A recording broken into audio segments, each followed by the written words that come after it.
Welcome everybody to the VALKAST presented by Acquire. I'm your host Matt, aka Big and Tall Matt. Joining me today is the captain of the Valk 2020 COD roster, Mr. JeremyClip, and also joining us today is the main sub, Mr. Swift. How are we doing today, guys? Fantastic. Going pretty good. Going pretty good. Well, I'm excited to have you guys on here, last minute podcast. But you know what? Let's go ahead and get things started. Let's just go ahead and talk about. We'll go ahead and start with Jeremy real quick. Just talking about how you guys got into the scene in general and how that lead you to where you guys are at today. Gotcha. So I started playing COD back in 2009, actually. Got it, or no, 2010, July of 2010. Um, Started playing Black Ops 1 versus bots only because my mom didn't like online.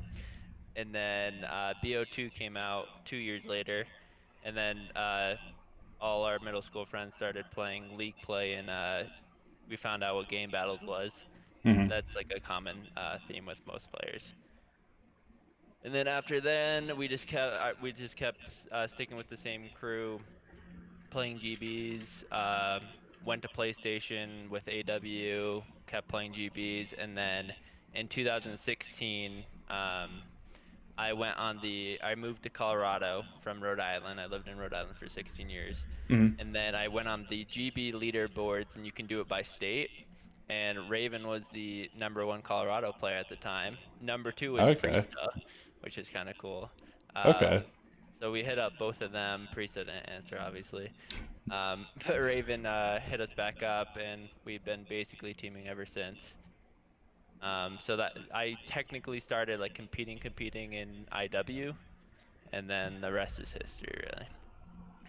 And now that led you guys here to over to the Valkyrie crew. But Swift, how'd you go ahead and get started? Mine's honestly so recent and so I guess like it's just so recent. I started in Black Ops 4. I didn't compete the whole season, just halfway because I was an 18. Went to a couple locals in Texas, went to a local here in Colorado, and that's where I met Clip. Was at Yeah. that local. He may have lost to me. We won't get into that, but it actually was not that long ago. And then MW came around. I just was not enjoying it as much as I enjoyed Mm-hmm. Black Ops 4. Obviously, I played past CODs, just never took it seriously. And then quit like 3 months into MW and just played wagers and then off-season games and all that. Mm-hmm. Well, I mean, obviously you got picked up for a reason for this team, so hopefully during this Challenger season run with you guys, we see nothing but great things, which, I mean, we're all going to see. There's no question about that. But before we go ahead and hop into Challengers real quick, let's go ahead and talk about the Call of Duty League and going into the just how things went off in the offseason immediately after Champs. Clay gets dropped, and he's going to New York. But going from that 5v5 to 4v4 setting, how do you guys prefer the 5v5? Do you guys prefer the 4v4? And just how are we feeling about going into the season for it? I honestly like 4v4 a lot more than 5v5. It's just like one less player, I guess. Like starting off in the AM scene, you have to be very careful about who you team with because Mm. there's obviously you have like top AMs and then we're low tier AMs right now, hopefully getting into that big league. Mm-hmm. But there's so much about the game that many people do not know, and you have to be careful with picking those people. So 4v4 makes it a lot better. I think our team, with the right amount of practice, can really make some noise this year, but it all depended on us, and we're the only people that can really motivate ourselves into getting in that top tier, or I guess top AM league. Top aim category, yeah, I Yeah, gotcha. yeah. For me, I like 4v4 a lot more. Back in World War II, when I was teaming with Raven and Aggro, we were one of the best. Me and Raven were underage. Aggro was 19 at the time, I believe. Mm-hmm. We were one of the best 4v4 teams. We won back-to-back leagues versus top competition, and then ever since 5v5, adding another player to fit the puzzle seemed like it never worked. So we could never find the right player in a sense. So that was kind of our downfall. And then with the announcement of 4v4, um, if you just think about it, it makes the skill gap higher because Mm-hmm. less people on the map, they need to make bigger plays. Um, so I'm a big fan of that. And then what was the other part of the question? Just how you feel about going from 5-5 to Oh, 44. fantastic. Fantastic. Yeah, I'm really good at building teams, or at least in my opinion. So I haven't teamed with Swift all too long, maybe a month in BO4. Mhm. But I've been teaming with Raven for 4 years now. Abe I team with at Fort Worth. And Abe, I joined that Fort Worth team a week before the event. Mhm. So I was basically I was a team of two, but looking at options because Mhm. I had none. Chris Exon gave me a phone call, and I joined him, Gumper, and Abe, and John Resist. And Abe is hands down one of the most talented players I've ever seen on a game. He won me forward first round, and he was smoking everybody. Even when we lost, we were playing Awakening, who's on the Mutineers now, Yeah, loved and my Mutineers. he went like 42 and 16 for the L. I still feel bad for him. Dude, um, it's you're getting me hyped up right now just off of you two just talking right there. Like, when are we yeah. playing, guys? When does Valkyrie play, you know? Yeah, we don't know The two schedule leagues, yet. AGN and Foundation. Yeah, we're it's gonna be a little bit, but you guys got plenty of time to practice and scrim, obviously. Maybe even throw some GBs into there for that mix. But for Call of Duty League wise, who are you guys rooting for last season? It does. Huntsman, Yeah, but Huntsman. Optic now. I love this. I was rooting for Empire. I'm This guy. no, The no, no, Dallas Routers. No, Yeah. this was way before. Like, even if they didn't win, I have. This was Empire merch. before. I got you. This was before the clout or the egos kind of came in. Yeah, this is when teams were announced. I was like, I like this team. I also like their merch a lot. So. Yeah, for me, obviously, I think everyone's a Chicago fan a little bit. If you were a fan of Optic, you were a fan of Chicago. I'm from Florida. I rooted for the Mutineers. I was happy with the Mutineers' performance pretty much all year. I mean, obviously, there were some hiccups here and there. I'm happy with all the players and everything with, what's-his-face, Pristini leaving. I thought that was a big no-no. But then, yeah, I think we ended up placing, I think, third the next event without him, and I was very surprised about that. But I love my Mutineers, but with Chicago Optic back being actual Optic or Optic Chicago, whatever they're calling themselves, and LA Thieves now. Ooh, I love it. We have FaZe, dude. FaZe and Optic, like true Optic, not Immortals Optic. Hex's Optic's back. Yeah. So we got the FaZe, Optic, Envious, and I almost like Gorillas, 100 Thieves all back in COD, where they should be like that. The perfect square or whatever you want to call it. I mean, there's other teams in there too. I think Genji owns somebody. I'm not too sure. I can never remember who owns what because they don't really brand it. I follow Mike on Twitter, so I keep up with Envious quite a bit. But now going into this season, you guys rooted. You said you rooted for Dallas, and then now Jeremy, you said you rooted for Chicago. Well, now Optic. Are you still going to be rooting for those teams going into this season? Yes, and I'll also be supporting Seattle because that team on paper doesn't look that great, but they are going to be disgusting. No. Go on. Sorry. God. Go ahead. Just like Pristini finally can go into that Slayer role. People underrate Looney. Looney is so smart. He's Literally so watch good. One of his streams. He's so smart. And then you add Gunless and Octane. That speaks for itself. That team's going to be nuts. For me, talking about Seattle, I feel like Gunless is going to be the factor whether they win or lose. He's just don't get me wrong, he's a great player, but there are just certain moments where he just doesn't perform, and that's the crucial moments. But Seattle, I hate saying they're an underrated or they're the underdog team, but they kind of are going into this season. I think majority of teams that I can remember off the top of my head, obviously some teams haven't finalized, but so far everybody on paper this year looks good. Yeah. Because obviously some players like we were talking about earlier, Scraps and Wooskins, they're still not on a team. Zed's still not on a team. I think Legion finally announced his roster a few days ago. I don't think the Ravens had, or it's vice versa. Mutineers still don't have a team, and I can't. Besides that, I can't think of anything else on the top of my head. But New York's looking good, Chicago's looking good. Thieves, I believe the Thieves announced their fourth yet. They're not. Yeah, I would say. Draws as a sub, but they'll pick up someone. Either way, that's going to be great. I think Gorillas are going to be in a tough spot again, but I think they're going to be better. I think Gorillas are going to be better this year. I'm than curious how. last year. I don't know. I don't really like that team. I know it's Wait, what's the team? it's a silly. Help me. It's like it's 3 of the same people that won champs in World War II. Actually, let's Aches. just. I was saying, No, it's no, not Aches. look it Not up real Aches. quick. No, I'm just curious about the subliners team because I've never heard here of it is. Hydra until this year. So let's see how that goes. Silly, Apathy, Soul, and Vivid. Yeah. I don't love it. I'm gonna be honest. I think they'll play a bit better though this year. I don't. Well, now that I'm thinking about that, the competition's going to be a lot more tight because now, like you said, going for the 4v4 format, a lot of teams were able to take that, like the puzzle, like you said earlier, that puzzle piece that wasn't quite fitting. Although I don't agree with Empire getting rid of Clay. I don't know. I really don't know. I don't know who I would have got rid of there because Shotzi, I believe it's Hukes, the other one, and Krim obviously just. And Illy. Yeah, Illy. That's just. You can't get rid of him.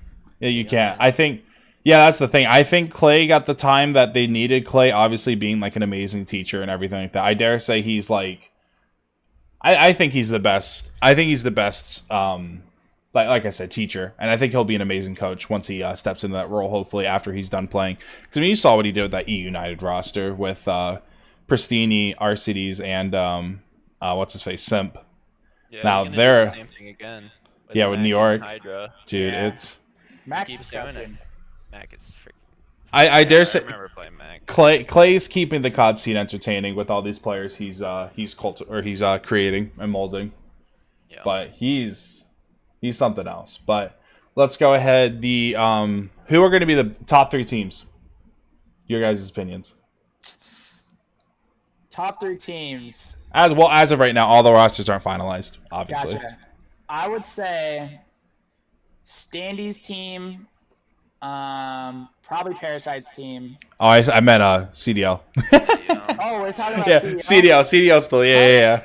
Cut it. Optic, That's a wrap. Empire. Phase maybe. That's what I'm thinking. Yeah, that's my top 3. Phase is one. That's my top 3. Optic, Empire, and Phase. I think those are the 3. Seattle 4. They'll cut in the top 3 sometime. I think so. Yeah, Seattle's looking good. Subliners will be up there as well. I think Subliners will be up there. I'm curious how Thieves do.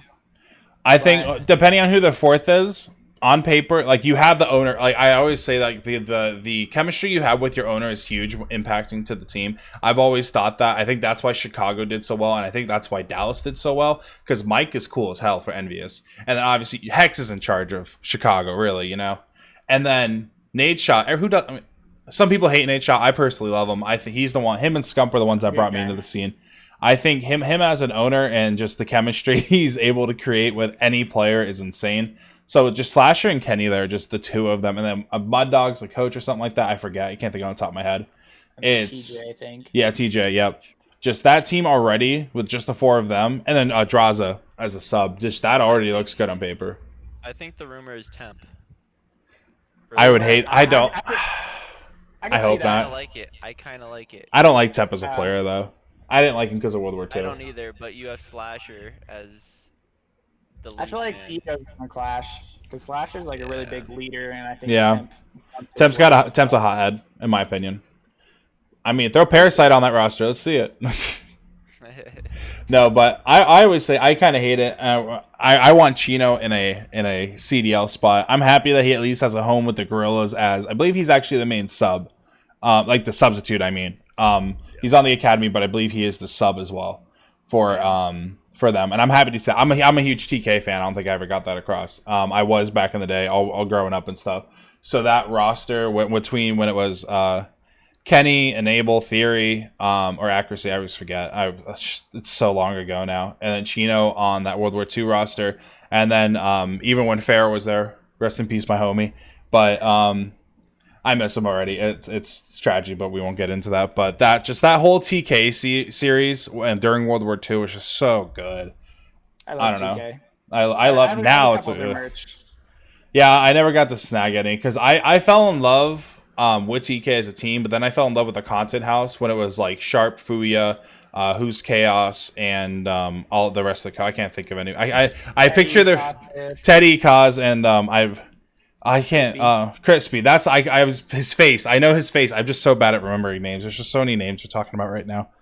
But I'm a huge TK guy. I think I'm a true esports wise, for the top tier teams, I'm probably a true 100 Thieves fan. Honestly, I follow them so much, but I'll definitely be rooting for. I root for multiple teams. I got to root for Florida because of the home team, But I'll be rooting for Chicago and then Thieves. Thieves and Mutineers will be my top 2 teams. I'm going and rooting for this season because it's Kenny who, like I said, I'm a huge TK guy, and Slasher is really cool as well. I loved him during Black Ops 4, that 100 Thieves roster, and then just Nade Shot. So I'm excited about that, but. If since we're talking about obviously when I brought this up to Zach earlier when our very first podcast, or we just kind of talk about it behind the scenes as well, is just going from that 5v5 to 4v4 switch was a huge thing that we wanted to change about the Call of Duty League. If you guys were in charge of the Call of Duty League, honestly, just name like 3 things you would go ahead and switch about it right now for the Call of Duty League, not challengers. Well, one thing I would change that would imply challengers is top 4 teams should be able to play in pool play again, because that was like a big factor when I was young. Is like having the chance to get top 4 and open and playing against those pros was like such a motivation. But now you don't even get a chance, so it's like that's actually a really good. I totally forgot about that. Yeah, that slipped my mind. Yeah, that's actually insane. Yeah. Anything else you'd change though? Not off the top of my head, no. Not expanding, maybe making the buy-in a bit cheaper, Well, yeah. You are CEO JeremyClip right now. What would you do? Not make you $25 million to buy in. That's for sure. That's so much money. Well, more teams, yeah. I would 1 or 2 substitute, which they're changing. Like more teams are doing that now, because I don't think you need 6 substitutes. Like LA had 5 last year. It's like, what's the point? But I think it would be cool. I'm gonna really challenge this for a little bit too. I think it would be cool. Every team had 2 subs, and those 2 subs played for Challenger. They're on the academy team. Every team should be like, to help with the growth of the AM scene. I think every team should be forced to have an academy team. Every team should have an academy team. And then you have the 2 subs who are their teachers, and then you got, maybe now 2 more players, was 3. Maybe just have 1. I don't know how you would want to do that now, because like 5v5, it made sense to have 2 pro players on the challengers teams, and then 3 like AMs. Now I kind of want to say 1 sub with 3 AMs, and possibly rotate one of the AMs in and out as a sub. I think that'd be kind of cool to see that way, because like Awakening, look at him. I don't even think Awakening was a sub at one point. I think they just straight up signed him. Yeah, I think they did too. I think he came from challengers. But I don't know. I think Awakening, was already confirmed for the Mutineers roster. I think only him and who's the other? Someone else was confirmed. I can't remember. They've been so under the radar right now. I think Havoc's been iffy. Havoc. Yeah, I have no clue. I don't know. But let's go on to you, Swift. Swift, what would you change about the CDL right now? I guess there's not really much we do know about the CDL when it comes behind the scenes. Obviously, we know it's a 25 million buy-in, but I think prize pools should be bigger. I don't think we know the prize pools that much for like their home series and all that. Yeah, but I think with that much of a buy-in, like at least champs should be at least like way higher than it was. Yeah, and then it's like even the what was it, the last place teams is like I think Seattle, and I don't know who it was, but they were left with no money as well. Yeah, I thought that was kind of messed up. It is kind of messed up, but if they're not performing, I do kind of understand that. They're also salaried too. I think the minimum salary is $40K as well, and that's without your veterans bonus. Like everyone gets their veterans bonus, and then I think I saw something about like if you've won champs in the past, you have like the champions bonus or whatever it is. It was like when something got leaked at the beginning of the season. I couldn't tell you if it was real or not, but it made sense. But yeah. I think for me, another thing I didn't really touch upon, a big problem this year, and I'm not going to blame the internet because we weren't at LANs or whatever. It's like having a pause feature. Every major esports has a pause feature. I don't know why Call of Duty cannot implement Swifty, you disconnected? Well, guess what? Your team's going to play 3v4 now. No, they need to have just a pause. Just pause it. It's not hard. I think that was teased. I don't Oh, think okay. I don't think it was confirmed yet. It's like, oh, look at this, look what I found. But you can't trust everything you see. Yeah. Kind of I like saw the they need to Xbox is fix it. smoking. Yeah. Oh That yeah, shit I was think they funny. should make a bubble. I think they should invest into a I, bubble. I I've been saying that. I said they should do a bubble where they play for 2 weeks straight. For 1 week is like your group plays, and then the next week is the actual tournament. And then you go home. There's no games for a week or two. Let everybody enjoy themselves, and then get everybody tested, or even do a longer bubble. Get everything out of the way, because I don't know. These are technically, in my opinion, these are athletes. These guys are athletes. I find esports players as athletes. They're entertainers as well.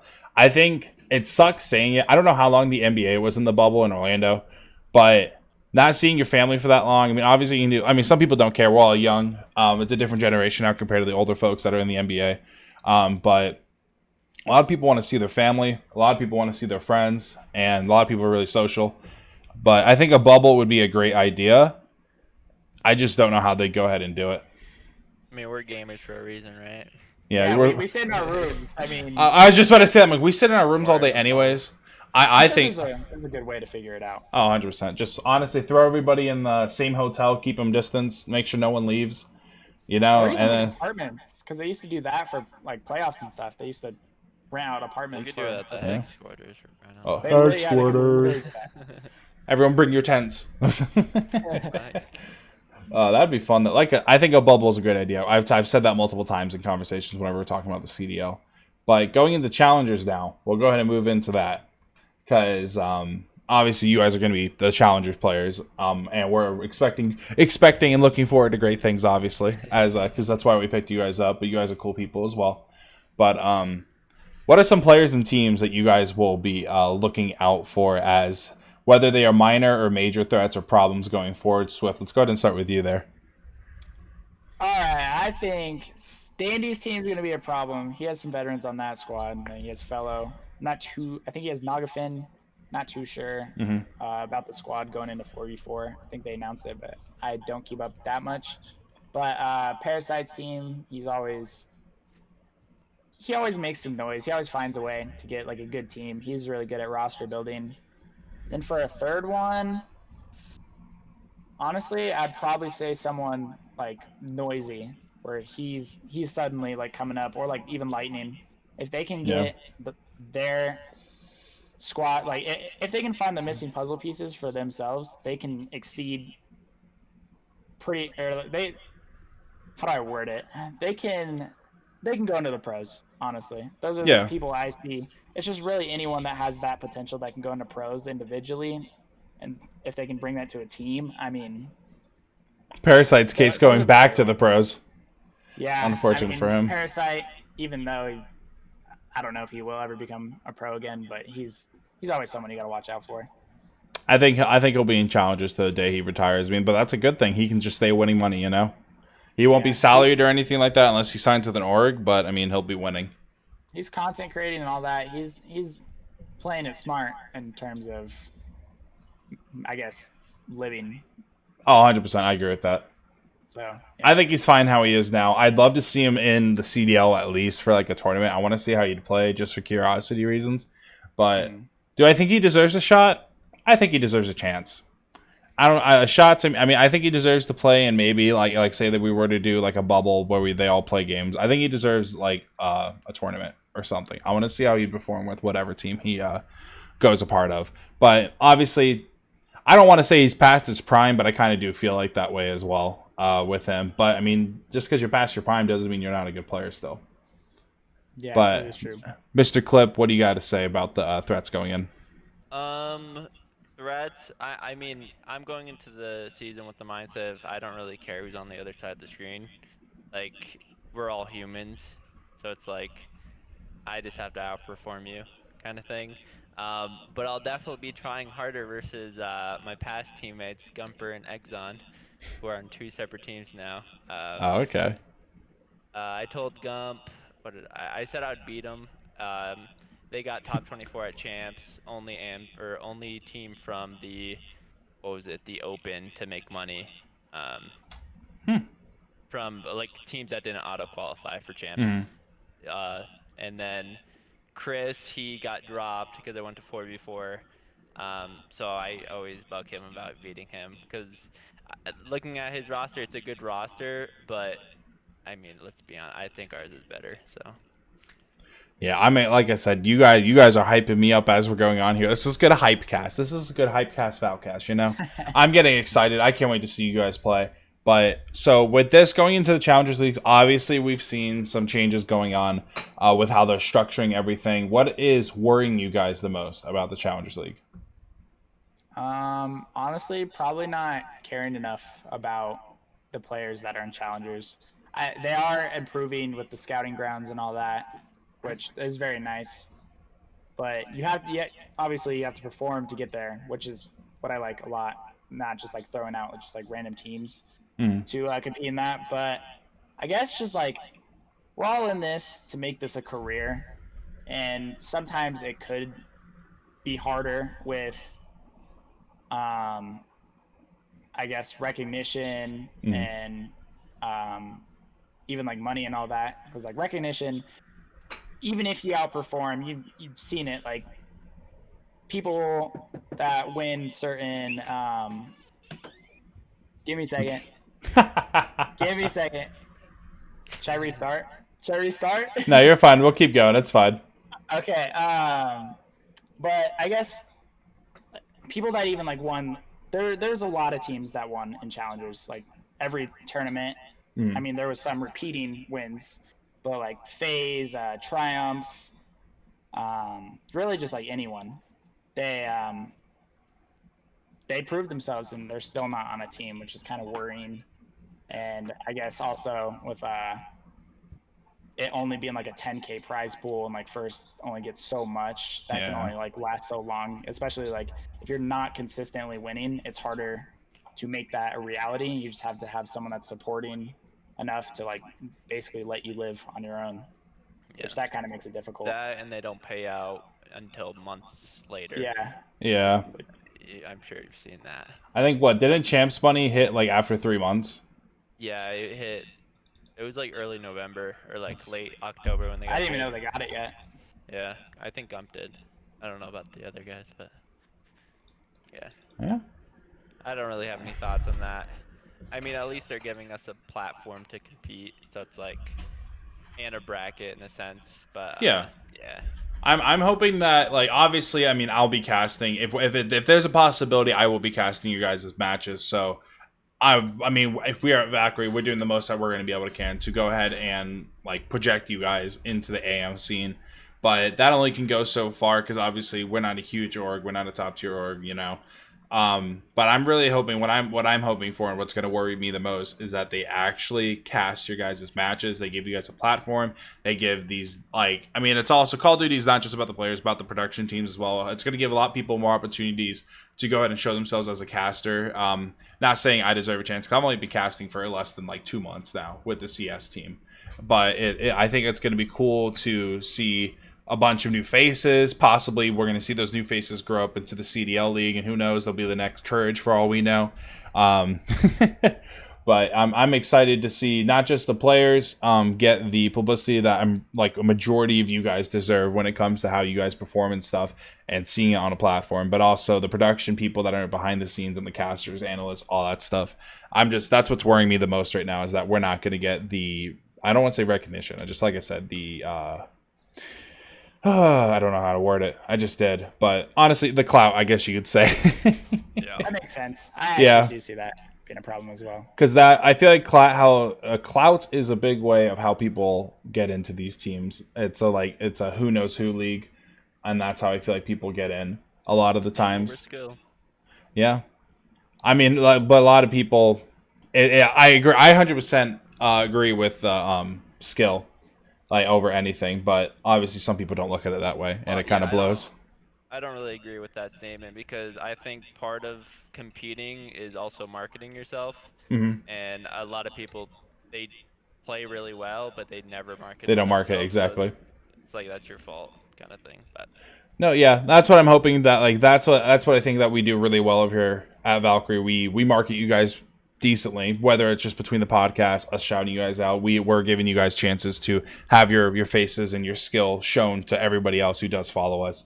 And I think that's just one of my biggest things I love about Valkyrie, is that we care. You know, and we got a system in place too, how we do things, and I think I don't want to say you guys are really lucky to be here like that, but we're a really good team, but we like you guys a lot. You guys are really cool. This is the first time I've talked to you guys was today, and I love you guys already. I think Zach and Boss were the only people to talk to you guys, but between you two, and I haven't talked to Raven or Abe yet, but you two are chill as hell. Appreciate it. Yeah. It was chill. Yeah. But I was told, I forgot to mention this at the beginning of the cast. I was told that you're the worst player, Jeremy, on the team. Correct. I love how you love it. Actually admit it. I will. Okay, in game, I won't admit it. I'm not. No, okay. Let me clarify. I gun skill wise, probably. Smarts wise, absolutely not. That's why I'm going to be sitting in the back in new spawns. And That's why you're the captain. Team shotting with you. Mm-hmm. But I'm been trying to put in extra hours. It's not like I don't have gun skill. It's not a cap here. Yeah. But yeah, I've been putting in a lot of extra hours just working on my shot, and then I'm going to try to make like a strat book this year. But who said that? Not the guy who's currently in the call with us, and it wasn't me. Swift said it. Swift has better gun skill than me. I agree with that. But I mean, oof. I don't know. First placement at a major, sir. Ooh. I've been to one major. I don't want to hear it. You've been to like 80, old man. I've been to 2. Well, I guess And I beat Valk on the way. Listen, that's a Zach thing. I've only been here for a few months now. That's more of a Zach insult, but I felt that. me and Abe took out Raven, or Resity. Yeah. So, the last question I'm gonna go ahead and have you guys. What are you guys looking forward to this season? What are you looking forward to? I don't know how to reword that in another way. My teammates playing with me. Yeah. I've been getting ghosted for 3 weeks. It's the off season, man. Enjoying our time. I just want to put in extra hours and just put in more work than everybody, because I've never really done that with a team, which is kind of sad to think about, but it's true. But yeah. What about you, Swift? Mine's honestly the same. I've been so bored ever since I quit. Like, playing other games it's fun for a while, but you just miss the competing part. I can't wait to just come home from work, grind, go to bed, go to work, and then come back and grind. I mean, I haven't been grinding the past 3 weeks, but I don't really see a point in grinding a totally different game. They're gonna be similar in some ways, but every COD's different. I'd rather just pick up fresh, not get burnt out on COD.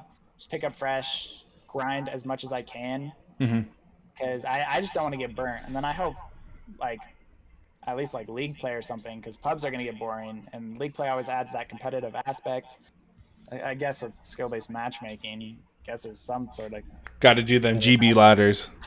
Yeah, back in the day. Some sort of competitive aspect, every night, at least something I'm looking forward to instead of just playing pubs. And I know we're all pretty set on tournaments. We're obviously set on challengers and then leagues and all that, but I just can't wait to grind.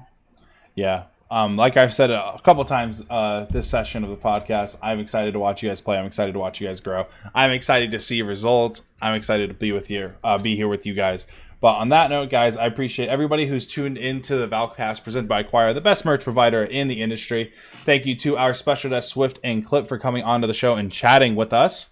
That's all I have for you today. Make sure you tune in next time, see how the insight and how the Legion is ran. Check out the description to follow Swift, Clip, and myself on social medias. With all that being said, thank you guys so much for watching. And don't forget to like, comment, and subscribe. You guys have a good rest of your day. Peace out. Can I say something real quick? Oh, go ahead.